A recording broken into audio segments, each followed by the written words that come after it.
आज हामी सामसिङमा छौँ, सामसिङ उच्चतर माध्यमिक विद्यालयमा, जहाँ डुवर्स नेपाली साहित्य विकास समितिको भानु स्मरण दिवस सम्पन्न भइरहेको छ र आज बहुत महत्त्वपूर्ण दिन हो, किनभने डुवर्सले तेस्रो पटक खास गरी मौलिक रूपमा पहिलो पटक बाल साहित्यमा अकादमी पुरस्कार प्राप्त गरेको छ। यो डुवर्सको निम्ति नै एउटा गौरवको क्षण हो र यो गौरवको एउटा उत्सव मनाउन पनि हामी यहाँ भेला भएका छौँ, किनभने आज हामीसँग हुनुहुन्छ 2024 को बाल साहित्य अकादमी पुरस्कार प्रापक श्री बसन्त थापा, जो आफ्नो कृतिगत रूपमा नै बाल साहित्यको कृतिगत रूपमा बाल साहित्य निकालेकै नै उहाँले 2 दशक भयो, 20 वर्ष भयो। 2004 मा उहाँको पहिलो बाल कविता सङ्ग्रह पाठशालाको पहिलो दिन प्रकाशित भए यता उहाँ निरन्तर सक्रिय हुनुहुन्छ लेखनमा। उहाँ मूल रूपमा कवि हुनुहुन्थ्यो, तर उहाँले आफ्नो कविको छविलाई चाहिँ अलिकति तल गरेर अहिले उहाँ बाल कविको रूपमा चाहिँ अगाडि आउनुभएको छ र त्यसरी राष्ट्रिय पुरस्कारले सम्मानित हुनु पाउँदा उहाँ हुँदाखेरि उहाँलाई भन्दा बेसी सायद हामीलाई खुसी लागेको छ र यो क्षणमा उहाँसँग हामी केही अन्तरङ्ग कुराकानी गर्न चाहन्छौँ। बसन्त दाइ, तपाईँलाई त सर्वप्रथम बधाई दिन चाहन्छु म। हामीले यत्रो कार्यक्रम गरेर पनि तपाईँलाई सम्मान जनाउने एउटा सौभाग्य पायौँ, यसको निम्ति पनि हामी तपाईँप्रति आभारी छौँ। तपाईँले समय मिलाइदिनु भयो र यो बाल साहित्य प्राप्त गरिसकेपछि, किनभने अकादमी साहित्य अनेकौँ किसिमले विवादित हुँदै आएको पुरस्कार हो, तर पनि योग्य व्यक्तिले सधैँ पाउनुपर्छ भन्ने कुरामा फेरि कसैले विमति जनाएको पाइँदैन र वकालती योग्य व्यक्तिले पाओस् भन्ने नै रहेको छ र त्यो विमतिको कारण पनि त्यही छ र बेला बेलामा असन्तुष्टिहरू चुलिएको कारण पनि त्यही हो र सर्वभारतीय स्तरमै तपाईँको योग्यतामाथि कसैले प्रश्न उठाउने ठाउँ छैन। त्यसले गर्दाखेरि सबैजनाले नै त्यसको सराहना र प्रशंसा गरेका छन् र तपाईँलाई आफैलाई चाहिँ यो बाल साहित्य अकादमी पुरस्कार जिम्मेवारी परेको या यो अपेक्षालाई तपाईँले कसरी हेर्नुभएको छ? इङ्ग्लिसमा भन्छ नि, I'm feeling humbled, very humbled है।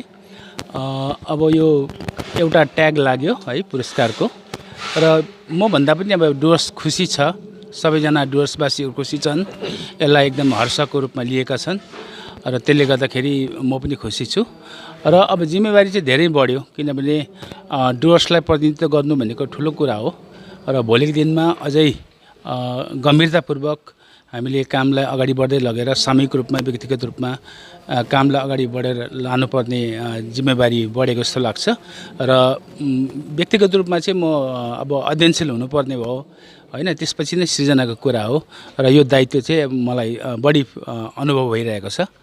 अब बद्रीनारायण प्रधानले जुन बाल साहित्यहरू लेख्नुभयो, खास गरी उहाँले बाल कथाहरू चाहिँ धेरै लेख्नुभएको छ, लगभग 50 भन्दा बेसी चाहिँ बाल कथाहरू लेख्नुभएको छ र अब कवितामा चाहिँ तपाईँले डुवर्सलाई सायद एक्लो प्रतिनिधित्व गरिरहनु भएको छ।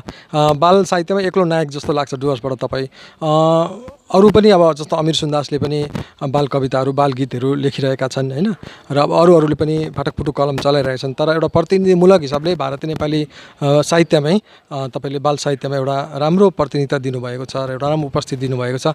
खास गरी तपाईँको कृति सिक्किम युनिभर्सिटीमा पाठशालाको पहिलो दिन पनि सन्दर्भको रूपमा त्यो पढाइन्छ भन्ने राखिएको छ भन्ने सुन्नुमा आएको छ र अरूतिर पनि तपाईँको गीतहरूको जुन हराएका रोल नम्बरहरू सिलेबसमा हालिएको छ र तपाईँको थुप्रै गीतहरूलाई नानीहरूले गाएका पनि छन् र यस्तो स्थितिमा बाल मनोविज्ञानप्रति अथवा बाल साहित्यप्रति जुन उदासीनता छ अथवा बालबालिकाको जुन मानसिक विकासको क्रममा साहित्यले कस्तो भूमिका निर्वाह गर्छ जस्तो लाग्छ? अब यो खुराकै हो, एउटा ब्यालेन्स डाइटको कुरा गर्दाखेरि जे इन्ग्रेडियन्ट साहित्यमा नै बाल साहित्य एउटा प्रयोजनपूर्वक भेद हो, बालबालिकाको विकासको निम्ति चाहिन्छ।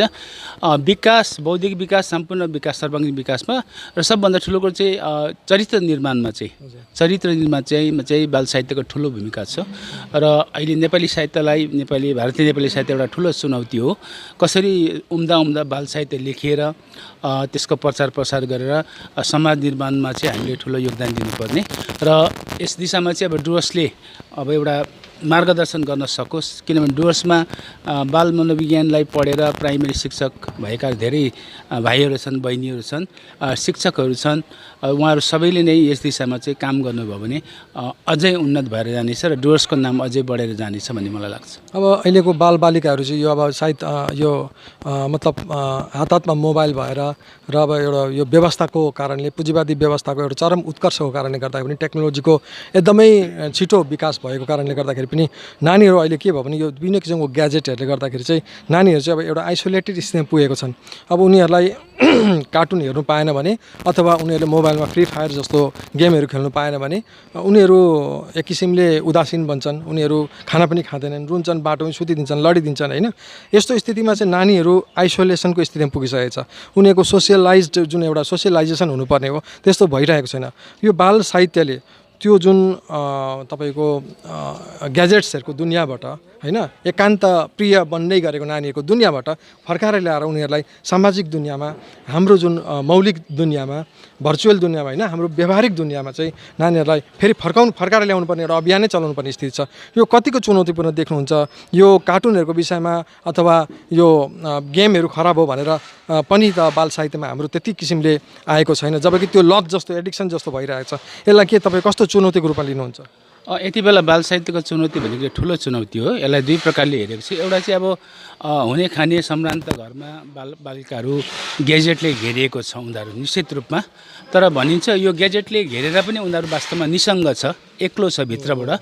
र उनीहरूलाई यस्तो बेलामा चाहिँ एउटा राम्रो बाल साहित्य उनीहरूले हातमा लाग्यो भने, उनीहरूले पढ्न पायो भने चाहिँ उनीहरूले एउटा मित्र, एउटा साथी पाउनेछ, उनीहरू निसङ्गता हराएर जानेछ भन्ने एउटा त्यो चुनौती हो। कसरी चाहिँ हामीले असल बाल साहित्य चाहिँ ग्याजेटले घेरेको नानीलाई दिनु भन्ने कुरा।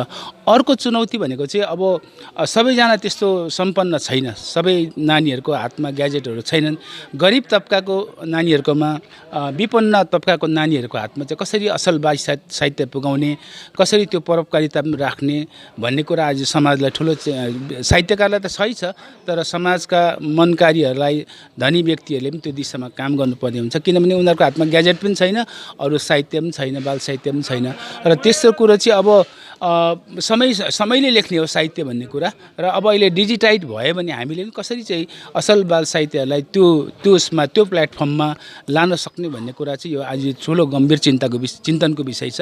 र यसमा हामीले कसरी काम गर्न सकिन्छ भन्ने कुरा चाहिँ हामीले सोच्नुपर्ने हुन्छ। यो कुरालाई म अलिकति बढाउन चाहन्छु। जस्तो अब बाल साहित्यमा चाहिँ अब विचारको भारी नानीहरूलाई बोकाउनु हुँदैन। बालक बालिकाको जुन आफ्नो हैसियत छ, जुन उनीहरूको सम्झिने एउटा कुनै चिजलाई बुझ्ने जान्ने उनीहरूको ल्याकत छ, त्यो ल्याकतभित्र नै उनीहरूलाई राम्रो खुराक दिनुपर्छ भनेर एकातिर हामी कोसिस गरिरहेका छौँ। अर्कोतिर चाहिँ के हो भन्दाखेरि दुनियाँ किसिमको फ्यान्टासीहरू, दुनियाँ किसिमको एकान्तवासी बनाउने, दुनियाँ किसिमको नानीहरूलाई चाहिँ अब कतैतिर गएर हाम फाल्ने होइन, कतैतिर गएर त्यो भर्चुअल वर्ल्डले चाहिँ अब झन् VR आउँदैछ अब होइन। र अबको दिन चाहिँ झन् च्यालेन्जिङ भइरहेछ।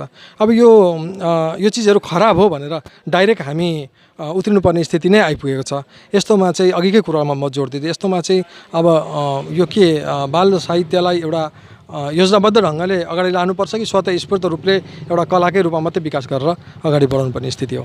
होइन, बालबालिका भनेको भोलिको भविष्य हो र उनीहरूको अब जीवन जोखिममा पुग्छ भने त हामीले त्यसरी सोच्नुपर्ने हुन्छ होइन। बालबालिकाहरूलाई कसरी चाहिँ जोखिमबाट बचाउने होइन, अहिलेको भर्चुअल वर्ल्डहरूबाट। तर अब त्यही हो, नानीहरूको आफ्नो एउटा प्रवृत्ति हुन्छ, उनीहरूलाई के मनपर्छ त्यो मन परेको कुराबाट नै उनीहरूलाई चाहिँ बुझाएर चाहिँ है, उनीहरूलाई सही कुरा हामीले पस्किनुपर्ने, उपस्थापित गर्नुपर्ने चाहिँ कुरा हो। अब आजको भोलि अचानक सबै कुरा गलत हो भनेर बन्द गर्दा पनि उनीहरूमा एउटा विद्रोह सृष्टि हुन्छ। र असल तरिकाले उनीहरूलाई बुझाउन सक्यो भने हामीले सानैदेखि चाहिँ यो दीर्घकालीन अभियान हो। र अहिले संसारलाई नै एउटा च्यालेन्ज भइरहेछ। नानीहरू सानो सानो कुराहरूमा आत्महत्या गर्ने होइन, एउटा अँध्यारो दुनियाँमा जाने एउटा विकृतिहरू देखा परेको छ। र यो विकृतिहरू चाहिँ हाम्रो लागि चुनौती हो।